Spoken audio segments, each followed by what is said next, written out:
Welcome back, folks, and I'm actually really excited about this next movie. I have been dying to watch, see the pun? I'm so sorry about that one. Dying to watch Zombies 2. I crave that brain-rotting entertainment ever since I watched the first one. So thank you for recommending the second one. Before I start though, just for the record, I want to say that I don't hate all movies. I do hate on movies and make jokes about them, but I swear there are movies that I cherish and love, and I still make jokes about those. I bring this up because someone commented on a post and asked me not to do a TV show they liked because they couldn't handle my commentary. And listen, I'm not offended. I understand that my brand of commentary is essentially just roasting, and that is exactly why I do not watch TV or movies that get good rating. That being said, let's dive into Zombies 2 and head back to Seabrook, a town with a rich history. Legend has it that when the first settlers came to Seabrook, they found wild beasts with sharp claws lurking in the forest. Okay, I don't know why we're finding out that there's werewolves in this town right now. I feel like it might have been a good piece of information to know in the first movie when they acted like the only monster they've ever seen was a zombie. Also, and I fear this may be common sense, I don't think I would settle in a place that has wolves in the woods. I mean, can you imagine going on a hike and a half wolf, half human hybrid comes out and snatches you? But honestly, I live in LA, so I can't talk. You go 1 mile from a nice neighborhood and suddenly you're in the forbidden forest. But these settlers don't care. They're colonizers, and they're gonna do what any good imperialist would and wage war against the natives for their land and resources. Which sparked an epic battle. Seabrook settlers bravely fought off the monstrous attack and discovered a powerful energy source. Yeah, I'm not sure what this energy source is, but I don't think I'd be touching it. I mean, the wolves have it on their necks. What if that's the reason why they're wolfing out? Or have you ever heard of, I don't know, radiation poisoning? But they don't seem to care, which seems like a theme for them because in the first movie, if you'll remember, 100 years or so into the future, they don't care about workplace rules either, and it leads to the end of humanity. Well, almost. A little lime soda mixed with a dash of industrial strength Seabrook energy, and boom! Zombies were created. Can you imagine if you spilled Diet Coke and it led to a zombie apocalypse? I don't doubt if you mix that with some uranium, it's gonna do some damage. I mean, in its pure form, people already use that for cleaning, and also some women are so addicted to it, they have it on tap in their kitchen. Okay, stop, vibe check. I'm already a minute in, and I don't know about you guys, but I am overstimulated with this lore. We've got werewolves and colonizers and zombies. This feels like a sequel to the Twilight series. Well, we haven't seen a vampire yet, but I would not put it past them. Get ready for the least anticipated movie of 2050. Zombies 12. Return of the zombies, werewolves, humans, aliens, Loch Ness monsters, gorgons, and now vampires. Bestseller, guys. Finally, we meet our first main character, Addison, a cheerleader who's away at a themed retreat.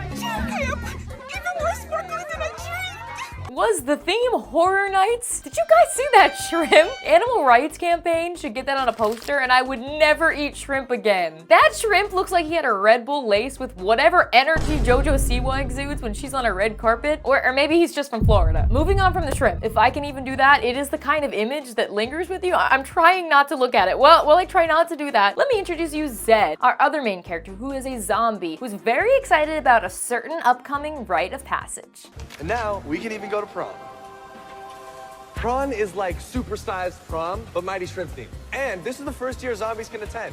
And it's gonna be epic. Prawn instead of prom? The shrimp theming here is excessive. I just know one of these executive producers has either got ties to Red Lobster or the shrimp mafia, because some prawn out there is paying the big bucks to have all this shrimp theming. But apparently prawn, as ridiculous as it sounds, it's very important to Addison and Zed because it solidifies them a couple. If they get king and queen at prawn, they apparently get put on as a permanent piece of wall art in the school. Up on these walls, picturing Addison beside me. Was it just me, or did everyone else before they went to high school believe that they were giant posters of students at that high school? High School Musical made me believe that, and this movie just solidifies it further. Actually, one of my biggest disappointments of high school and real life versus TV was the lack of giant student posters. I was prepared for that, and quicksand too. But also the other thing, and this is the bigger thing, is where was the popular 16-year-olds who looked like 22-year-old men? Where were they? I mean, I did go to a school with 65 other kids, and 55 of them are girls, so the ratio wasn't really on my side. But still, I may not have gotten to go to prom in my school, but let's hope the chances of Addison saying yes to Zed is 100%. Addison, will you? Zed! Okay, so this is like actually really cute and thoughtful and kind of extensive. I mean, you have to have some engineering skills to do this, but I just don't think the bus driver is gonna stop so that you could do a promposal. Or stop at all. Oh my god, I don't know who allowed that driver to wear the shrimp costume, but I fear it may be a safety hazard. Also, why are we swerving? Are you trying to knock Zed off the top of this bus? It's not like he's on your windshield or anything. I think a slow brake would be the answer here. I'm telling you guys right now, I'm calling it out. They don't mention it in the movie, but I just know that the bus drivers union is a front for the shrimp mafia, because why is this shrimp so bad at driving? It's negligent. I think the 8-year-old, if you guys heard this story in the news, who took her mom's car to Target, get to a better job driving than this shrimp. After a minute of unnecessary swerving, they crash into the forbidden forest where Addison meets new residents of Seabrook. Dad?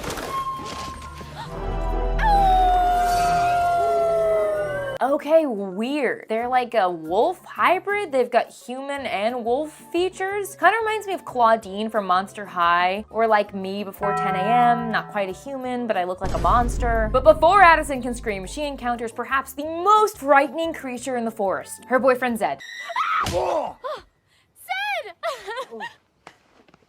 I miss you too. This poor guy, he just got hit with a bus and now sucker punched in the face by his girlfriend. See, this is what girls mean when they say they want a golden retriever boyfriend. Just someone who's happy to be there, even when 5 minutes prior he experienced near death. Okay, but real talk, if this was the other way around and Zed punched her, that would not fly. Addison has got to get that punching zombie reflex figured out. I mean, it was bad enough in the first movie, but now it just feels like concealed zombie racism. But Zed could care less if she kneed him in the crotch, because all that matters to him is his friends, his family, and most importantly, Prawn. Addison, will you make me the luckiest zombie and be my date to prom?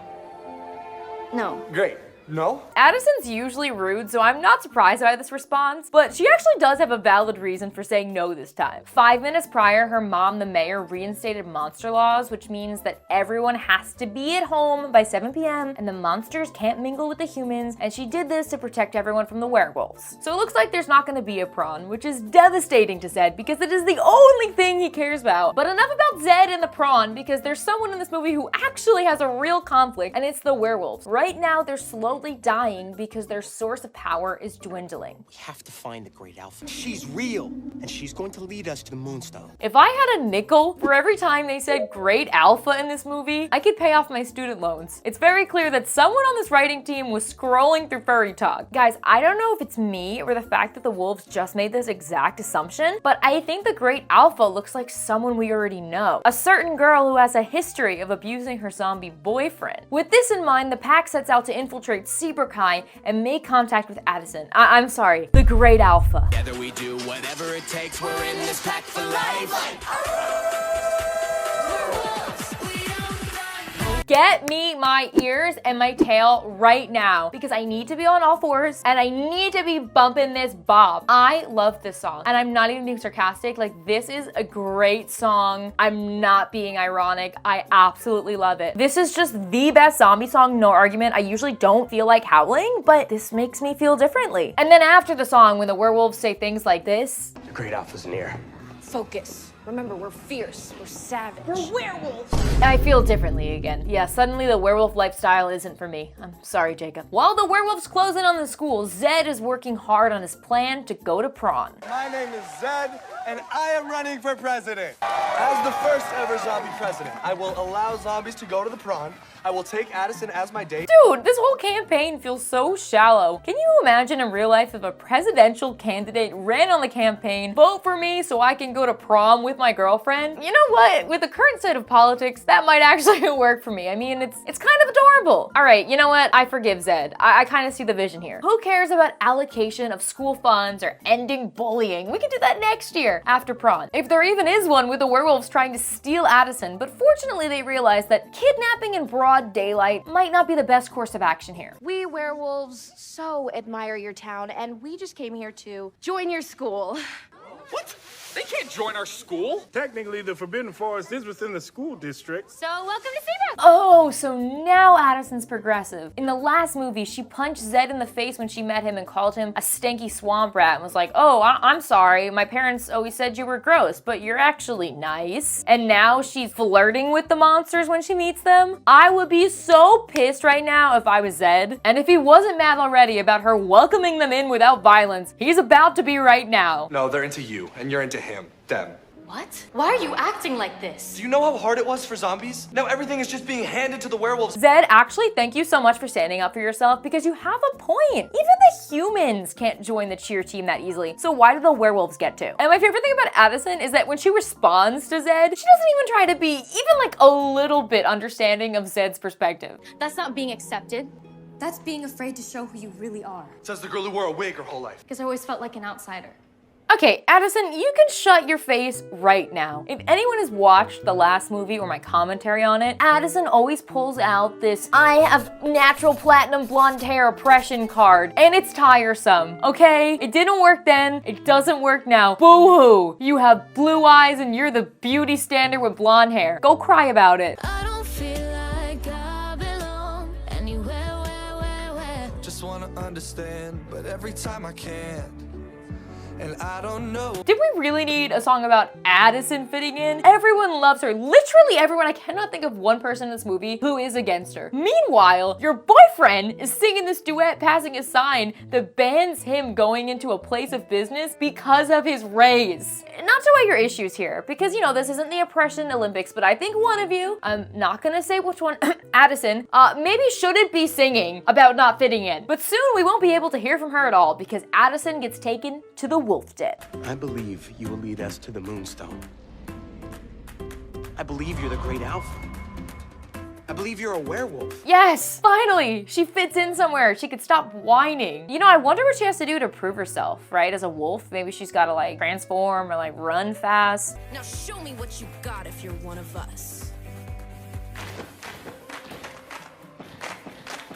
Or follow choreography. I mean, that was my next guess next to winning at Mario Kart. I love that this is the test for the great alpha. If you can stomp and clap, then maybe we'll consider you for our next leader. Who is running this pack currently? Miss Rachel? But the alpha trial does not last long because Zed shows up to rescue his girl. Zed is really willing to do anything to go to prom. Take off his Z-band and potentially kill people, or even kill Addison. But unfortunately for him, she might be a werewolf. And not just any werewolf. Addison might be the great alpha. God, I love saying that. I love saying that. Okay, sorry, continue. If you're truly one of us, when you put it on, you'll be transformed into a werewolf. Part of our pack. Forever. Dang, talk about a big decision. Put this ancient moonstone, turn to a werewolf, and live with strangers in the woods for the rest of your life, or don't. Addison doesn't even have her driver's license yet, and she's trusted to make this decision. I'm an adult, and I can't even decide what clothes I want to wear on any given day, and she's supposed to make a decision that will affect the rest of her life? Sounds like she needs some parental supervision. But as fate would have it, Addison loses a stone, having it not even 24 hours, and this creates some bad blood between her and her new friends. If she was the great alpha, she wouldn't have been so careless. No, I don't know how. Stay out of our amazing hair. I'm gonna start saying that to people who annoy me. I hate you. Get out of my amazing hair. And then just strut off. Now that's class. In a crazy turn of events, Zed actually steals Addison's necklace and makes the choice for her not to be a werewolf on her behalf. His first error in judgment. His second one is rapping at the presidential debate. You need a leader who looks out for the crowd. Then I'm winning. Someone that'll make you proud. Then I'm winning. Great, he won. Let's go to the next scene now, please. Oh no. Addison's necklace is shutting down your Z-band. Come on, throw it! Well, that win was short-lived. I'm starting to think that zombies shouldn't go to school with humans. Now, I had thought this in the last movie, but as these movies go on, it's just really solidifying that feeling with how unstable these bracelets are. While I ponder the ethics of zombies going to school with humans, the werewolves try to stop the demolition and save their moonstone. But there's only one person who can help. I think we all know who that person is. Someone's dead? No. The Great Alpha. No! Addison?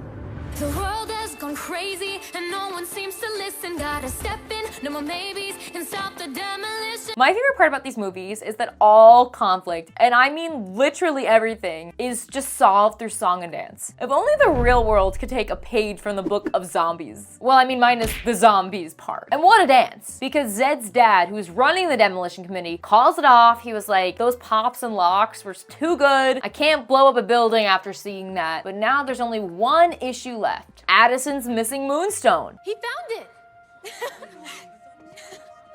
Thank you. I'm gonna say something controversial. I don't think Addison should be the great alpha if that's her first response when Zed comes up with a necklace. He already told you that he didn't want you being a werewolf, and you think that he found it. I don't know if there's any other qualifications for being the great alpha other than having white hair, but maybe like, I don't know, common sense might be one of them, and the other one being like, you like filet mignon. I was afraid that if you turned into a wolf, I'd lose you. You don't get to make that choice for me. But a werewolf? I finally find where I belong and you try to steal that from me? All right, let's be real, Addison. He did you a solid. I mean, no offense to the furry community. If you love doing that, you love it. But that's a hard life. Also, what were you gonna do? Live in the woods forever? You know, there's no Nintendo Switches in the woods, Addison. There's also no outlets either to plug in your phone. However, she might not have to worry about any of that because she might not even be a werewolf. I'm sorry, she might not even be the great alpha. Am I? You're beautiful, Addie. But the same beautiful that you've always been. Oof, that secondhand embarrassment must be so rough. You just barked in front of people. And listen, it would have been cool had you turned into a werewolf, but otherwise, that's just cringy. Can you imagine doing this in public? Like, I'm in a mall, I'm in a Bath and Body Works, and I'm like, I'm gonna turn into a werewolf, I'm gonna wolf out, and I just go, yip, yip, yip, and I just bark and nothing happens, and I have to stare at all those faces around me. I don't think I could recover from that. I don't think anyone else might recover either because the building is about to explode in a detonation accident, and everyone is very close to it. Like, seriously, run! Guys, get out of the way, do something. They're just standing there watching it. But this is a Disney movie, so there's no fatalities. I don't even think someone has to use a Band-Aid. And thank God, the next day Addison is there to put things in perspective with what this might mean for the community. The center of zombie and werewolf culture is in rubble. And I still don't have a pack. Thank you, Addison, for caring so deeply about others, but mostly yourself. Everything pretty much sucks, okay? The werewolves are really sick because their moonstones are depleted and they think it's gone because the rubble collapsed over it. But fortunately, Zed comes over and reminds them what they actually can do in this scenario. Go to Prom. It's zombies and werewolves. In formal wear?